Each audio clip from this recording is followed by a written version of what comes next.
राजनीति चल रही है। कांग्रेस का कहना ये है कि इनका खुद का कोई इतिहास नहीं है, इसलिए दूसरे के इतिहास को मिटाने के लिए इस तरह का जो स्टेप है वो ले रही है भारतीय जनता पार्टी। ये मुझे बताइए कि विश्व में कहीं आपको अगर ऐसी कहीं पर घटनाक्रम आपको कहीं मिले हों, दिखे हों विश्व में कि नाम बदल के इतिहास बदले जाते हैं। इतिहास जो होता है वो होता है। इतिहास पर टिप्पणी हो सकती है, इतिहास पर शोध हो सकता है, इतिहास पर आप बैठ के चर्चा कर सकते हैं, इतिहास के नए पहलू उजागर कर सकते हैं, लेकिन इतिहास आप बदल दें ऐसा दुनिया में हमने नहीं देखा है। और जहां देखा है कि इतिहास बदलने की कोशिश की गई है तो वो बदलने वाले ही बदल गए हैं, ऐसा हम जानते हैं। तो जो आज प्रयास करा जा रहा है, हमें कोई इस बात का कष्ट नहीं है कि सारे ही प्रधानमंत्री जो हुए हैं इस देश के सभी सम्मानित हैं, उनके लिए कोई संग्रहालय बनाया जाए, हमें उसका कोई कष्ट नहीं है। लेकिन एक बना बनाया इंस्टीट्यूशन, एक बनी बनाई संस्था जो नेहरू जी से संबंधित है और जो इतिहास से संबंधित है, उसमें बदलाव लाना और उसमें परिवर्तन लाना हम समझते हैं गलत है। और इसमें ये सच्चे मन से नहीं किया जा रहा है।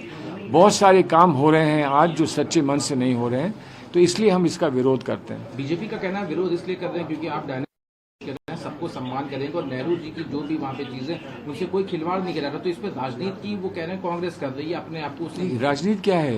प्रधानमंत्री क्या इस देश में इतनी भूमि नहीं है कहीं कि प्रधानमंत्री संग्रहालय बन सके? उसमें जितने प्रधानमंत्री हों उसमें नेहरू जी भी होंगे। लेकिन अगर नेहरू जी से संबंधित एक ऐतिहासिक संस्था है तो उस संस्था को बदलने की क्या आवश्यकता है? डायनेस्टी का इससे क्या लेना देना है? ये नेहरू डायनेस्टी के बारे में नहीं है, ये जवाहरलाल नेहरू के बारे में है। ये नेहरू डायनेस्टी से संबंधित नहीं है। और जहाँ डायनेस्टी की बात आती है कि भारतीय जनता पार्टी के जितने लीडर्स आज के हैं उनको देख लीजिए तो उनमें कम से कम 50-60 डायनेस्टीज हैं। कम से कम 50-60 डायनेस्टीज हैं, 50-60 से कम नहीं होंगे।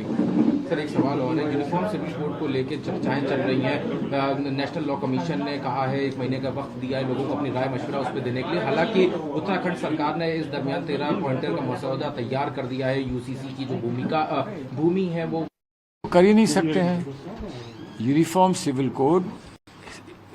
सिविल कोड कोई चुटकी में करने का काम नहीं है।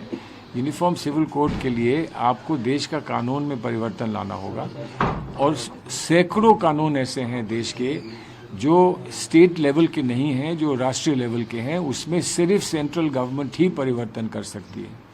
तो उत्तराखंड सरकार क्या कर रही है मुझे नहीं मालूम, लेकिन सेंट्रल गवर्नमेंट ही परिवर्तन कर सकती है। नेशनल लॉ कमीशन ने 1 महीने का वक्त दिया, वो तो 1 महीने का वक्त नहीं तो आजकल तो हर वक्त सारा वक्त देखा जा रहा है कि अगला चुनाव कब है, उसको देखते हुए कब मंदिर बनेगा, कब यूसीसी की रिपोर्ट आएगी, कब कोई और कार्यक्रम होगा। इसके लिए तो हर चीज़ के लिए डेट्स दी जा रही हैं, ये देख कर कि 2024 का इलेक्शन कब होना है।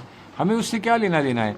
हम कह रहे हैं कि 21 जो रिपोर्ट थी लॉ कमीशन की, उसमें क्या कमी पाई गई, उसमें क्या त्रुटि पाई गई जो आपको नई रिपोर्ट मांगने की आवश्यकता हुई। सर 23 को मेगा इवेंट होने वाला, सारे ऑपोजिशन के चेहरे इकट्ठा होने वाले हैं पटना में। हालांकि शिमला में अगस्त में मीटिंग होनी थी, उससे पहले इस मीटिंग को रखा जा रहा है। उसमें तो 3 दिन का शिविर था या 1 दिन का, किस तरह से पूरा रहेगा? और आने वाले दिन में जो शिमला वाला एक प्रोग्राम है उसमें क्या कुछ रहेगा? देखिए, शिमला वाला प्रोग्राम हम लोगों ने सोचा था कि शिमला गर्मी का मौसम है, शिमला में इत्मीनान से सुकून से बैठकर बात हो सकेगी। लेकिन बहुत सारे साथियों ने ये चाहा कि उससे पहले मीटिंग हो जाए। तो 12 तारीख तय हुई थी पटना में।